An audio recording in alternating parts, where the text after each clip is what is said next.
What this woman exposed in this particular interview here in Channel Television. According to her, she said she outlined the reasons why restructuring Nigeria is being delayed. Good morning, good afternoon, good evening, depending where you're watching this video from and the time you're gonna see this video. I remain my humble self, the Ike Man. Respect to our brother. May the soul of our brother Junior Pope rest in peace. What this woman outlined here, she outlined the reasons that is delaying the restructuring of Nigeria. In case you don't know, this woman was among the people that attended that confab in 2024, which Jonathan, the former president, held in 2024 in Abuja, that cost Nigeria so much amount of money. The things they brought out from that confab, which Nigerians have asked government upon government to implement so that Nigeria will start moving forward. Because most of the things that they came up with in that particular confab was the thing that if implemented, there will be changes in Nigeria. There will be serious changes in Nigeria. But I don't know why our government, why our leaders are just shying away from restructuring Nigeria. What really are they going to lose? I've been asking this question because this restructuring has been, in fact, overemphasized. But it seems they are just claiming as if they don't hear anything about it. They just keep quiet, everything, nobody's talking about it. They just feel as if that if they did it, that things will work against them. But I don't know why. But watch this video, you will see the reason why they are delaying the process of restructuring Nigeria. I remain my humble self. Try to share this video, like it. Follow my page if you are not following my page to get more updates. Thank you very much, guys. We move regardless. Maupe Ogun Yusuf. Less than a month ago, a number of senior national leaders called the Patriots, some of whom were in government and others who had been previously, gathered in Lagos to honor the memory of a legal luminary, Professor Ben Nwabeze. At their summit, they re-echoed what had been a lifelong call of the constitutional lawyer, that Nigeria be restructured to achieve nationhood and begin to meet the aspirations of its over 200 million citizens. This call is nothing new and seems to tide and ebb as the seasons do. As a matter of fact, a decade ago, Nigeria's then president, Dr. Goodluck Jonathan, hosted a national conference here in Abuja to forge a consensus on the way forward. But since then, there's been very little political will to implement the report from that conference. On Hard Copy tonight, I speak with a seasoned veteran environmentalist and activist, Annkio Briggs, who was a part of that confab, on why it's been difficult to move forward since that report. Madam Briggs has now earned her place as an elder stateswoman, not only in her native River State, but I dare say Nigeria too. Madam Annkio Briggs, it's good to see you and welcome to Hard Copy. Thank you very much for having me. And it is actually very good to see you, Mope, after such a long time. From Lagos to Abuja. You're now in Abuja. I've not had a conversation with you since then, but hopefully we'll move forward. Hopefully this will be the start of many more conversations. But it's now been 10 years since that famous 2014 national conference, and you were one of the loud voices. I remember that we had a series of conversation with you in 2013 when you were calling for equal representation, and you were eventually a delegate to that particular conference. Are you disappointed that a decade after, there's been very little move on any part of any government to take a holistic look at that report again? Sadly so, yes.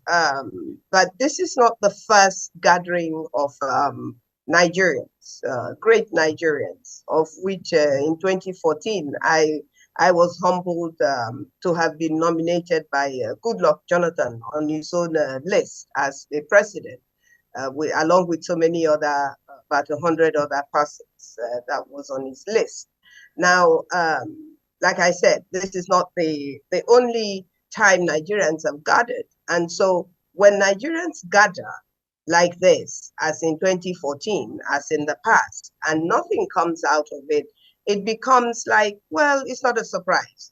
What did we really expect that something would be done about it? Where do we start? Where do we stop? You know, there have been so many of these gatherings, and we keep literally repeating the same thing. So the fact that Nigerians gather and really don't move too much away from what the requests have been, even before independence of Nigeria, what Nigerians in general and collectively by ethnicity, by regionalism have requested for boils down to justice, it boils down to equity and accountability on the part of the people who put themselves forward as politicians to represent us and have failed woefully at every stage of representation, whether no matter the style of governance that we choose at that particular time or don't choose if it is a military era, and even sometimes don't choose when the elections are manipulated by the people and the system that is supposed to actually do what the people want. So one, I'm not surprised that nothing has come out of the 2014 confab, and that nothing came out of previous and similar, very similar gatherings of Nigerians. Well, there are those who say that it might be very difficult for the country to handle such a holistic look. We know that almost every assembly, say that they're looking at our constitution every now and again, to do what they call a constitution amendment, and that there have been attempts to incorporate some of these some of the fundamentals in the requests for in the request for restructuring into the constitution amendment, and that that's still some progress, that the constitution amendments are taking into cognizance these requests that are coming in the structuring. Are you satisfied with the pace at which we're going? No, I am not satisfied at the pace at which we are going, and it is not because it is that difficult or that it is even impossible to achieve the changes that is right for Nigeria and Nigerians, either by ethnicity, by state, by region, because we are 36 states. You cannot be from two states, even if your parents are from two different states. You're either from one state or the other. So if we're not really sincere, which I don't think, Nigerians have actually reached that level of sincerity with themselves and with our demands as the people that we are. If we're not sincere, then we cannot achieve any of these things that we are calling for. How is it so difficult to make the changes that we're asking for? Why can we not even have a brand new constitution? What really is wrong with a new constitution? Because we are functioning with a constitution that was presented to the people of Nigeria as a document that was put together by the people. Well, there you are, right there is the big lie and the first lie in that constitution of 1999. We did not, it's not our constitution. It is the military that put that document together and handed it over to the then president-elect, whether there is argument even whether he actually swore on that 1999 constitution or not. So whether it was actually given to him as it was written on the day that he was sworn in. So when we say let us restructure Nigeria, it's difficult for me to understand how we can restructure Nigeria if we don't change the constitution. Because the problem, the obstacles we face, and in past conversations with you, I think that word, obstacle, is a key word for me, because that's the truth of it in our discussions generally about Nigeria. What we face all the time are what I refer to as obstacles, because that's what they are. Now, what is the obstacle in getting a constitution that will serve Nigerians, while Nigerians have not sat down to write this constitution. So for us to have a new constitution, we have to sit down and write it. Do you Good think government. that the fact that we're doing it piecemeal, isn't it helping? I mean, right now there's conversation around state police. You've talked about how security has been a challenge to us. And right now there's conversation around state police. The last president before he left, removed the federal government, or will I say, took a number of things away from the exclusive list, putting some on the residual list and putting some on the concurrent list. Some people will say these are the requests that have been made by those who seek restructuring. Aren't we on our way there yet? What are the agitations still about? You see, the truth of the matter is what I said earlier. We're not sincere and we're not truthful. The former president is one of the opponents of the 2014 confab. He didn't believe in it. He said he wasn't going to implement it. He wouldn't even look at the document, which he actually did not. But then he is actually wanting us to see him after he's now left office as somebody who actually is agreeing with state police. Well, state police, we agreed on state police in the 2014, we discussed it. We joined the West, the Southwest rather, in agreeing that we should have state police in Nigeria because, look, you can't bring a DPO to my community who is not from my community, who doesn't know anybody from my community. And he's supposed to enforce the law in a community and locality where he doesn't understand and appreciate how things are done there by the people, how the people see themselves. And this is what community and state police is about.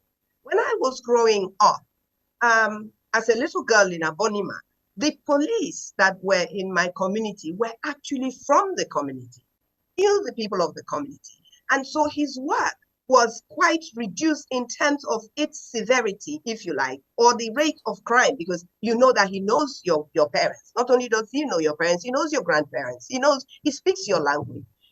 So these are some of the things that in Africa and in Nigeria particularly, we can't continue to, when it suits us, we want to be able to say, like in the UK.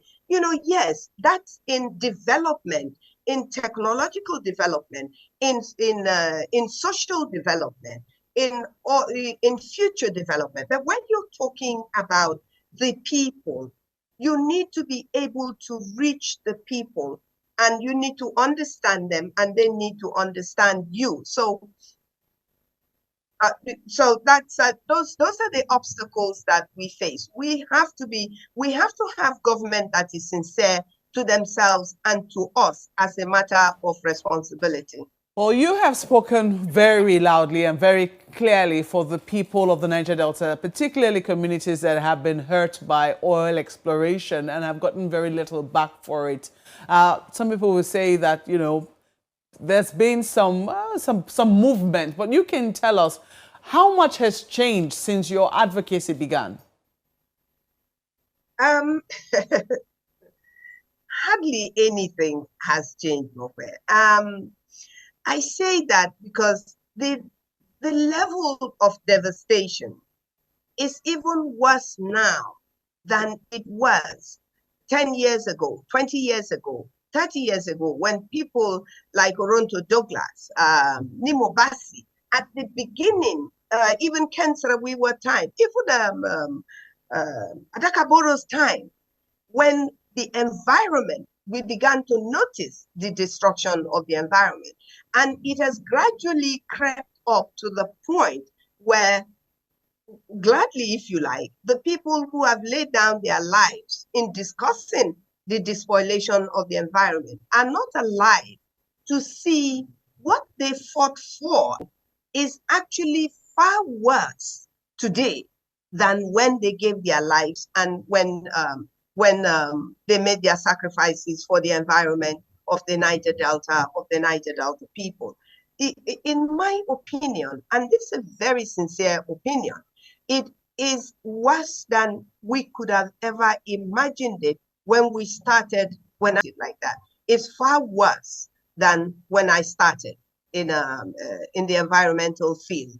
And we have now reached the level where almost anywhere you can look at in the Niger Delta is destroyed. Our livelihood is gone. Our waters, everything that God blessed us with, breeds, the food we eat, yet there are people, including people from my region, I might add, that are benefiting immensely from the wealth that comes from this area, while the people who have paid this huge price have got nothing whatsoever to show for it. I'm not talking about NDDC. I'm not talking about Ministry of Niger Delta. What will I mention and what will I leave out? Is it this raging coastal road we're talking about? Is it the east-west road? You know, so there is just... What do you think needs to be done to change the tide? The only thing that needs to be done to change the tide, I mean, like right now, we're going through a heat wave. The other day, my relatives from the United Kingdom on my mother's side were calling me and saying, "Oh, we hear that you people are going through a heat wave. Are you indoors? Are you this? Are you that?" And I was just kind of like laughing and saying, "It's worse indoors. I don't know if it's not better to be outside." You know, so this is all part of global warming. A global warming, we cannot run away from the fact that the destruction of the environment all over, all over the Niger Delta has played a lot of part in contributing to global warming, but we are not the beneficiaries